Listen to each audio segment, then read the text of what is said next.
Olá, o tema da nossa aula é justamente a política de preços. Começamos com duas perguntas, difíceis de serem respondidas, mas muito importantes.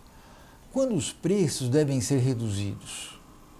E o que significa um preço caro? Vamos começar com a primeira. Quando os preços devem ser reduzidos?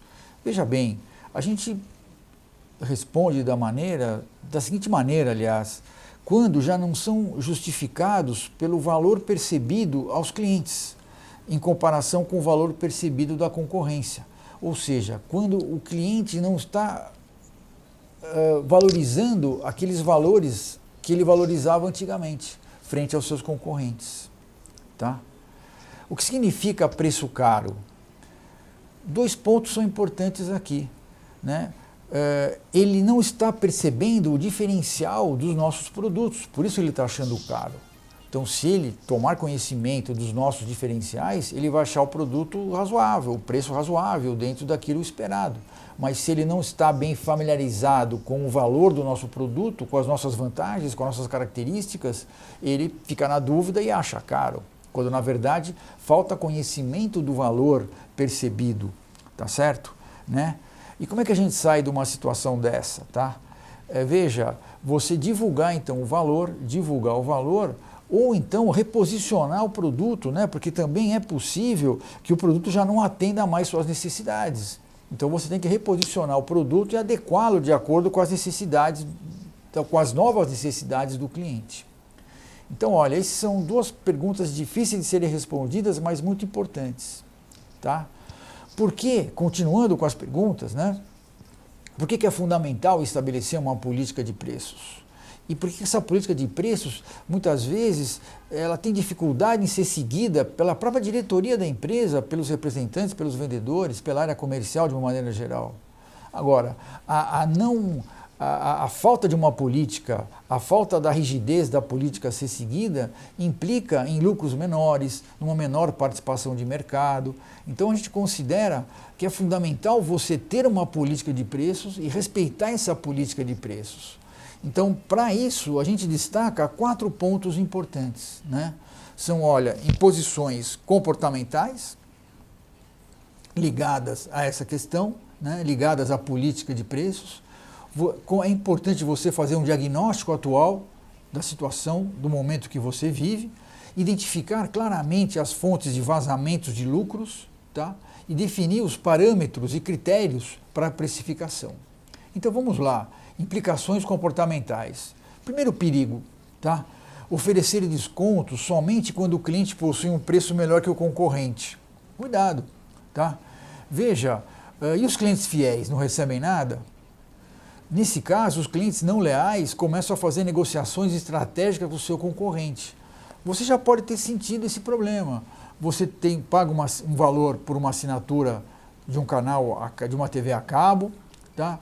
Né? Ou assinatura de um bem qualquer, e fica sabendo de uma promoção. O mesmo produto oferecido para você é oferecido para novos clientes com preços mais baixos. Como é que fica isso? Poxa, não é justo. Então o cliente novo recebe o desconto, recebe o benefício e você não? Isso é um problema, uma dificuldade. Outro perigo, oferecer descontos acima do normal apenas para atingir metas. Cuidado, os descontos vão se acumulando. Tá? No final do ano, você vai ver que a sua rentabilidade caiu muito. Tá? Esses descontos são muito grandes. E isso força o comprador a te comprar só na última semana do mês. Tá? Quando você está desesperado para vender, tem uma meta para atingir que vai oferecer maiores descontos. Então, não caia nessa armadilha, cuidado, fuja dessa armadilha. Terceiro perigo, oferecer descontos pelo volume anual, independentemente do volume de pedido ou participação das vendas, da demanda do cliente. Isso faz com que os compradores condensem suas vendas de uma só vez, induz ao clube de compras. É importante você programar as vendas de acordo com o giro do cliente, conhecer o giro do cliente, conhecer o giro do produto, né? E a partir daí programar as vendas. Tá? Não tentar empurrar né, um volume de vendas grande, você consegue vender por um período e fica alguns meses depois sem vender porque o cliente está estocado e não consegue girar adequadamente. Então é importante o equilíbrio disso, você saber identificar o giro do seu produto e programar as vendas para o seu cliente em função disso, de modo que não falte produto, não sobre, você otimiza, né, os dois casos. Quarto ponto, quarto perigo, publicar tabelas de preços, mas não manter padrões previsíveis para confundir a concorrência. É importante, né? Os concorrentes usam informações dos seus compradores para chegar nos seus preços, o que deixa a sua empresa sem poder influenciar o preço dos concorrentes.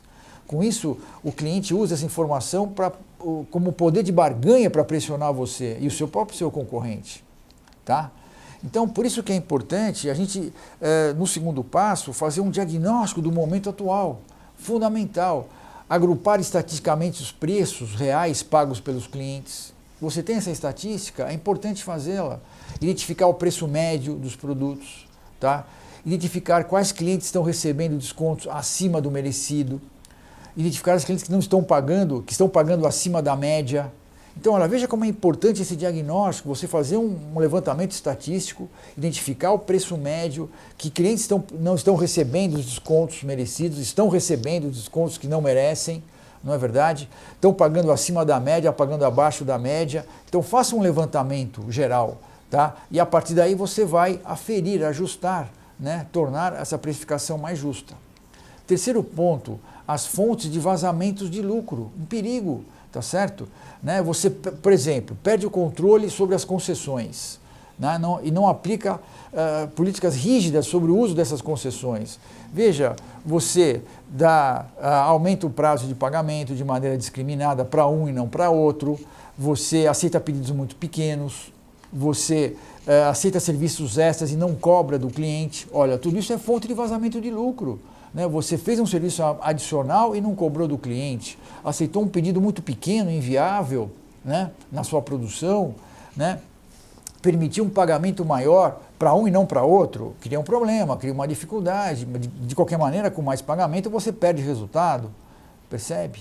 Então, e o quarto ponto, a definição de parâmetros e critérios, tá, para encaixar bem essa política de preços. Veja, primeiro ponto importante, o foco no desempenho, né, no longo prazo. Veja, não adianta ter resultado no curto prazo e perder a médio e longo prazo.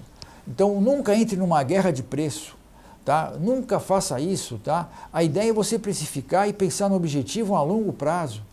Exceções, políticas podem ser consideradas no curto prazo, mas cuidado, viciam o cliente, muito cuidado com isso. Então, agora, claro que existem mudanças de preços, né, e a gente pode classificá-las em 4 categorias, né? Precificação promocional. Claro, você tem Dia das Mães, Dia dos Pais, Natal, Páscoa. Existe uma série de datas promocionais que você pode fazer uma campanha especial para isso. Claro, perfeitamente justificado, é importante, aliás. A precificação negociada. Aquele cliente especial, claro, parceiro de muitos anos, compra grandes quantidades, tem que ter um preço diferente, tá certo? Descontos por volume e área geográfica, cuidado com isso também, mas sempre é possível, né? E a precificação por fidelidade, né? Aquele parceiro antigo, né? Que naquele momento mais difícil, ele te ajudou, que você pode ajudar no momento também agora.